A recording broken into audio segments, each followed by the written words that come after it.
국내 휠체어 댄스의 개척자 김용우. 유학생이던 20대 중반, 그는 교통사고로 하반신이 마비됐습니다. 3년 정도 계속 치료하고 그냥 나으려고 발버둥 치고 나서 그것을 받아들고 나니까 바깥 세상이 보였는데 무엇인가 내가 할 것을 찾았죠. 휠체어 댄스 스포츠라는 것이 알게 됐고, 국내 최초로 휠체어 댄스 스포츠팀을 만들어 피나는 연습을 했던 그는 세계 무대에서 명성을 떨쳤습니다. 손가락이 뭐 통째로 살이 이렇게 벗겨지고 어깨에 정말 통증도 많이 나서 휠체어에 올라 앉을 수 없을 정도로 많이 연습했던 것 같아요. 자신감? 이런 것도 많이 생기고, 또 사회에서 제가 할 수 있는 무엇인가를 찾았구나 라는 성취감도 굉장히 컸었어요. 2009년 선수 생활에서 은퇴. 새로운 도전을 계속하고 있는 그. 장애 비장애를 떠나서 춤이라는 그 하나가 모두를 같이 어울리게 하고 즐길 수 있는 아주 큰 매체가 되는 것 같아요. 제가 할 수 있는 무엇이든지 도전하고 제 삶을 멋있게 한번 만들고 싶은 것이 제 인생의 목표이면서, 두 바퀴로 도전하는 인생. 무용가 김용우 씨를 소개합니다.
김용우 씨 안녕하세요. 아이고 안녕하세요.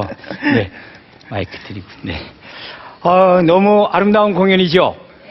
정말 환상적이었습니다. 고맙습니다. 근데 지금 보여주신 이 작품 시간은 물론 길진 않았지만 직접 안무를 하셨다고 들었거든요. 네. 네. 저희가 탱고 음악에 맞춰서 네. 현대무용의 동작을 접목시켜서 저희의 만남과 사랑 이야기를 한번 담아봤습니다.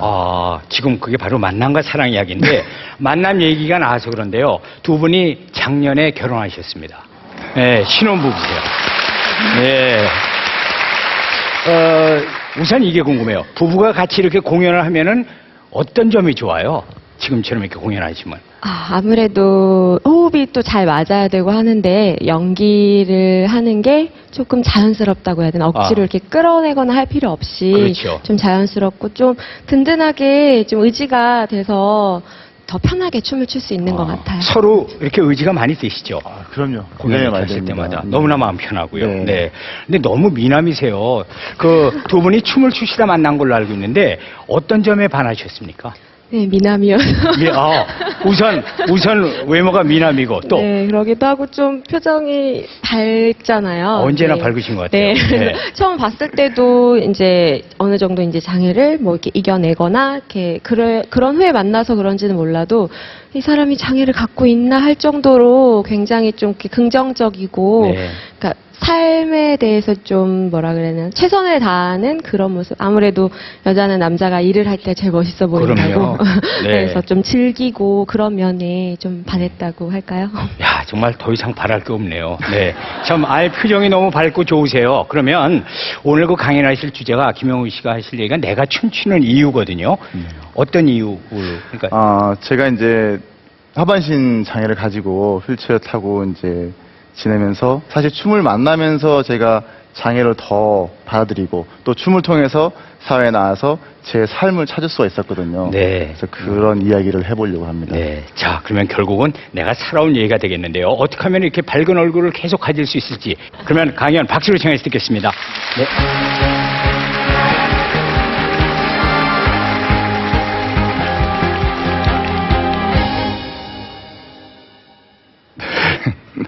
네, 안녕하세요. 휠체어 댄서 김용우입니다.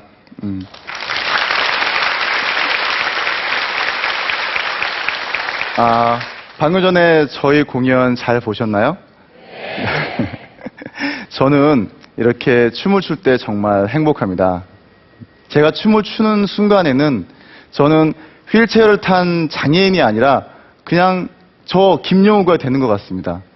저를 진짜 김용우로 만들어준 춤, 휠체어를 타고 있지만 계속 춤을 추는 그 이유를 여러분에게 이야기해 볼까 합니다. 저는 서울에서 일남일녀의 장남으로 태어났습니다. 어렸을 때는 형편이 그렇게 집안 형편이 좋지 못해서 좀 어려웠지만 대학을 진학할 무렵에 좀 집안이 좀 좋아졌어요. 그래서 대학을 졸업할 때 아버님이 외국에 연수를 가서 공부를 하면 어떻겠나 하셨습니다. 그래서 이제 카나다 가서 이제 영어를 공부할 무렵이었습니다. 그 당시에 있는 카나다 친구들과 잠시 로키 산맥으로 여행을 가는 중이었어요. 근데 그날따라 굉장히 비도 많이 오고 눈도 많이 오고 날씨가 별로 안 좋았었어요. 갑자기 차가 미끄러지면서 전복이 됐어요. 굉장히 여러 차례 굴렀던 것 같아요. 얼른 안전벨트를 풀고 나가려고 하는데 다리가 안 움직이는 거예요. 정말 그때는 뭐 어떻게 아무런 것도 할 수가 없더라고요. 좀 있다가 구급차가 와서 바로 카나다 병원으로 후송이 됐습니다. 거기서 수술을 하고 의사 선생님이 척수에 있는 신경이 많이 다쳐서 앞으로 걷는데 문제가 있을 거라고 하더군요. 근데 저는 그 당시만 해도 이게 제 장애에 대해 잘 몰랐어요. 장애라는 것 자체를 잘 몰라서 그냥 치료하고 운동하고 하면 나을 거로만 생각했었거든요. 그래서 한국에 돌아와서 다리에 이제 허벅지까지 오는 긴 보조기를 차고 양쪽에 목발을 짚고 한 걸음 한 걸음 뭐 힘들어서 운동을 시작했습니다. 열심히 하다 보니 뭐 마비가 됐지만 다리에 조금씩 근육도 붙는 것 같았어요. 그래갖고 더 열심히 했습니다. 그렇게 한 3년 정도 막 열심히 치료하고 걷다가 제 스스로 이제는 좀 내가 혼자서 걷는 거는 불가능하겠구나라는 생각이 들었습니다. 그러면서 제가 제 장애를 받아들이기 시작했어요. 그러다 어느 날 문득 한 가지 생각이 떠올랐어요. 내가 비록 지금 이런 모습이고 장애를 가지고 있지만 지금 내 삶은 다시는 돌아올 수 없는 한 번뿐인 삶인데 이 삶을 정말 후회 없이 살아봐야 되겠다라는 생각이 들었습니다. 그 한 생각이 제가 3년이란 긴 시간을 보내고 얻은 어떻게 보면 저의 깨달음이었던 것 같아요. 그러고 나니까 바깥 세상이 보였어요. 내가 할 일을 찾기 시작했습니다. 사업을 해볼까? 기술을 배워볼까? 이것저것 찾던 중에 아는 형으로부터 휠체어 댄스 스포츠라는 것을 소개받게 됐습니다. 그 당시만 해도 우리나라에서는 휠체어 댄스 스포츠라는 것이 무척 아주 생소한 단어였기 때문에 저는 외국의 대회 동영상을 보면서 정말 큰 충격을 받았습니다. 그 친구들은 휠체어를 타고도 너무 자유롭고 신나게 춤을 추는 거예요. 그 모습이 너무 경이롭게 보였고 순간 저는 이거다. 이거 한번 해봐야 되겠다라고 하고 바로 연습을 시작했습니다. 그런데 한 매일매일 조금씩 연습하다 보니까 저도 모르던 재능이 있었던 것 같아요. 그렇게 2002년도에 처음으로 휠체어 댄스 스포츠를 시작하고 그 다음 해에 외국 대회에 나갈 기회가 생겼어요. 별 욕심 없이 참가하는데 의의만 두고 참여를 했었습니다. 그런데 다행히 그 대회에서 결승전에 들고 5위까지 하게 됐어요. 네.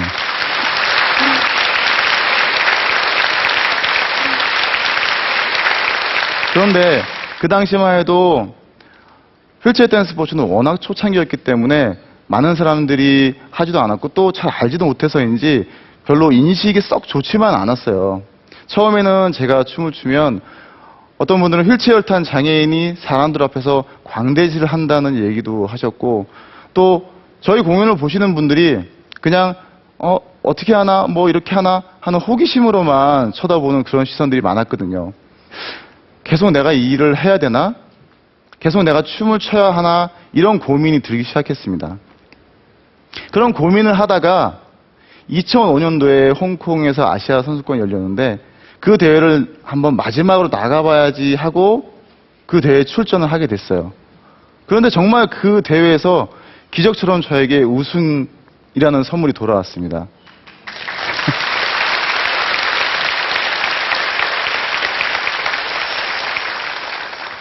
이렇게 시작한 춤은 제 인생에 굉장히 큰 변화를 가져다 주었습니다. 사실 춤이 댄스 스포츠 같은 경우는 특성상 파트너랑 게 춤을 같이 춰야 돼요. 호흡도 맞추고. 그리고 사람들 앞에서 공연도 해야 됩니다. 또 여러 사람들과 어울려서 춤을 추다 보니까 제가 그동안 이렇게 사람들을 좀 피하고 두려워했던 마음의 벽을 넘을 수가 있었어요. 또 춤을 잘 추려면 이게 자기를 표현하는 게 굉장히 중요해요. 그래서 저는 제 감정을 표현하려고 노력을 많이 했던 것 같아요. 그러다 보니까 어느 날부턴가 제가 그동안 잊고 지냈던 꿈이라든지 열정이라든지 제 삶의 희망 같은 것들을 많이 살릴 수가 있었던 것 같아요. 그러면서 제 삶도 점점 더 소중해지고 의미 있게 살기 시작했습니다. 그 와중에 가장 큰 변화는 어떻게 보면 제가 정말 사랑하는 사람을 만나서 결혼까지 하게 된 겁니다. 아까 처음에 말씀했던 것처럼 나와서 춤췄던 제 파트너가 아내인데요. 굉장히 예쁘지 않습니까? 제가 사실 굉장히 키 크고 머리 긴 여자를 좀 좋아했었어요. 어떻게 보면 컴플렉스 같아요. 작아서. 네. 근데 제 아내는 제가 활동하는 무용단에 단원으로 들어왔었는데 처음 보는 순간 딱 제 이상형인 거예요. 그런데 처음 보는 순간 그런 얘기를 못 하겠어요. 좀 시간이 지나서 같이 작품 활동도 하고 하다 보니까 사실 더 마음에 들었어요. 그래서 이렇게 눈치를 계속 보는데 아내도 저한테 호감이 있는 것 같더라고요. 그래갖고 제가 정말 어느 날 기회를 보고 있다가 대뜸 나랑 사귈래? 라고 했습니다. 그랬더니 아내가 네 좋아요 하고 대뜸 대답을 하더군요. 그래서 그렇게 해서 만남 한 1년 정도 가지다가 작년 11월 달에 결혼을 하게 됐습니다.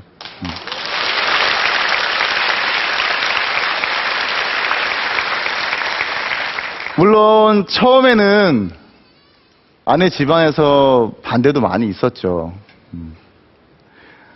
하지만 저희 두 사람의 마음이 시간이 지나도 변치 않는 걸 보시고 결국에는 허락해 주시더라고요.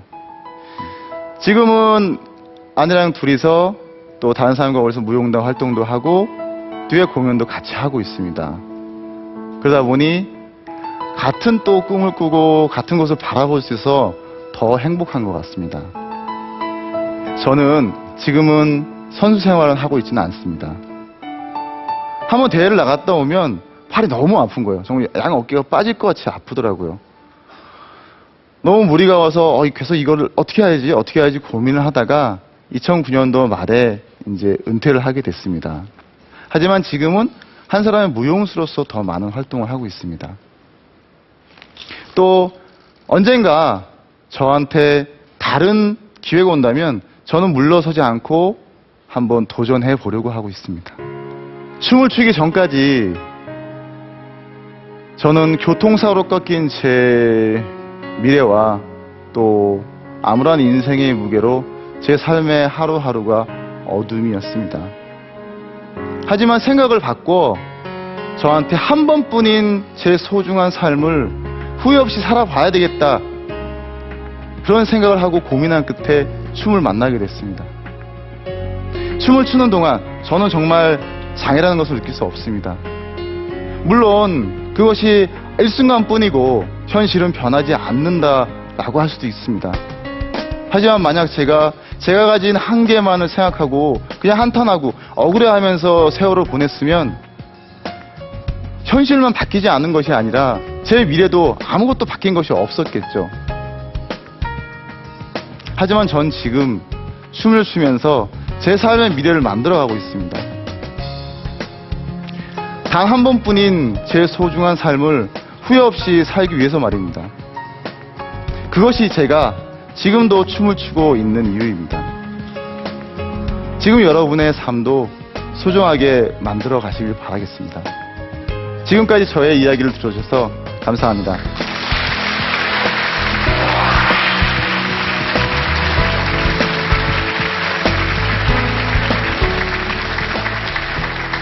잘 들었습니다. 네. 김영우 씨께서 춤을 추는 이유는 후회 없는 삶을 위해서다. 이런 말씀이신데, 앞으로 그러면 어떤 계획을 가지고 계세요? 이제 선수는 이제 은퇴를 하셨지만 앞으로도 하실 일이 참 많을 것 같은데요. 네. 지금은, 여러 무용수들이 장애 무용수와 비장애 무용수들이 모여서 같이 공연 활동을 하고 있습니다. 네, 네. 아직까지는 많은 분들한테 알려지지 않았지만 더 열심히 노력해서 많은 분들에게 정말 멋있는 공연을 보여드리고 저도 멋있는 춤을 추기 위해서 노력하고 있습니다. 네, 춤은 앞으로도 계속 추실 거죠? 네, 맞습니다. 네. 제가 네. 할 수 있는 한 최선을 다해서 춤을 추고자 합니다. 네, 언제까지나 아름다운 춤을 좀 보여주셨으면 고맙겠네요.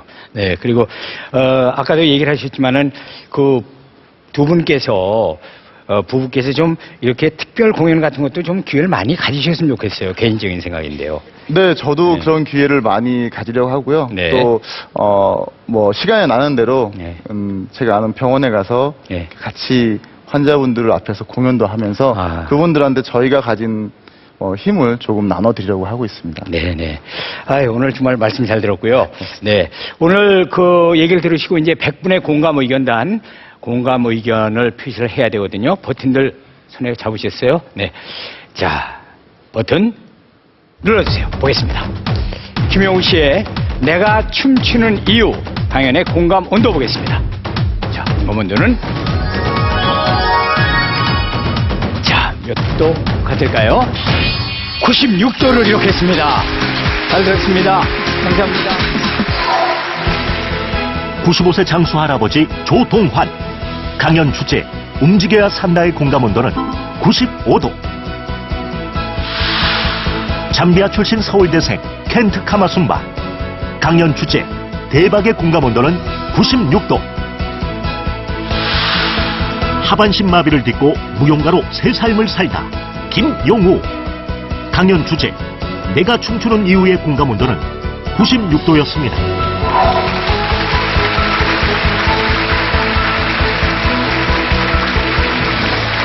오늘 세 분의 강연을 들었는데요. 강연을 하신 분들 그때그때마다 참 느끼시는 게 다를 거예요. 오늘 어떠셨어요? 이 댄스 할 때보다 훨씬 어려우셨죠?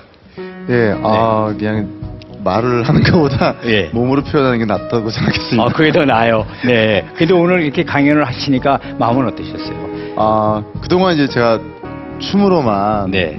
사람들한테 만나고 제 이야기를 표현했었는데 네. 제 이야기를 속 시원하게 한 것 같아서 한편으로는 좀 시원합니다. 네. 그리고 두 분의 그 아름다운 또 사랑도 오늘 다 여러분에게 축하를 받았기 때문에 더 좋으실 것 같아요. 너무 감사합니다. 행복합니다. 네. 오늘 잘 들었습니다. 네.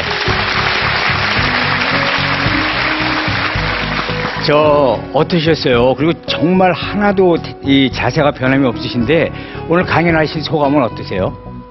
그래도 마이크는 드셔야 되는데. 네. 처음이라는 경험을 겪으니까 네. 한편으로는 참 이게 내가 일생에 이런 일도 있구나 하는 생각도 들어가고 네. 하여간 말을 제대로 한 것 같지 못합니다. 네, 진짜 95년 만에 첫 경험이네요. 네, 그렇죠? 네, 박수 한번 주세요. 네. 켄트 씨도 오늘 아마 소중한 추억을 이제 가슴에 안게 될 텐데, 우리말로 이렇게 얘기하기가 어땠어요? 너무 대박이었어요. 네, 저는 진짜 너무 긴장 많이 했고요. 네. 이번 너무 많이 사람 앞에서 제 이야기 하는 거는 사람들도 조용하게 들었어 너무 감사하는 생각하고 있습니다. 네. 오늘 그리고 이렇게 방송에 나왔던 것을, 이걸, 방송의 프로그램을 나중에 잠비아에 가서 이렇게 주위 분들한테 보여주시면 인기가 더 올라가실 거예요. 네. 수고하셨습니다. 네.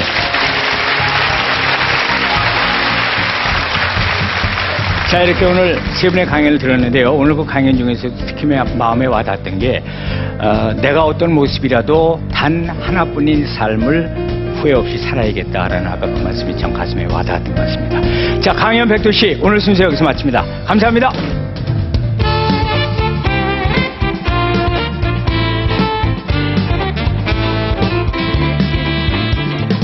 95세 나이에도 불구하고 이렇게 끊임없이 움직이시면서 운동하시고 힘든 상황에서도 긍정적으로 꿈을 실현해 나갔다는 게 정말 대단하고요. 타지에 나가서 내가 그렇게 생활을 할 수 있을까 그런 거 많이 배운 것 같아요. 저도 앞으로 제 꿈을 향해서 되게 열심히 노력해야겠다는 생각했습니다. 강연 백도씨는 나 자신을 돌아볼 수 있는 거울이다. 아드레날린이다. 강백도씨 화이팅!